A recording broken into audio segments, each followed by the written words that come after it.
ब्रह्ममुरारिसुरार्चितलिङ्गं निर्मलभासितशोभितलिङ्गम्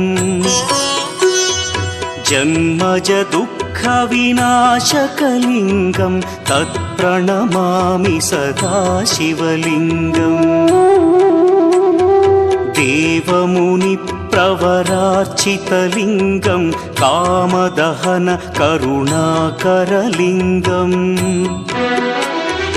रावणदर्पविनाशकलिङ्गं तत्प्रणमामि सदा शिवलिङ्गम्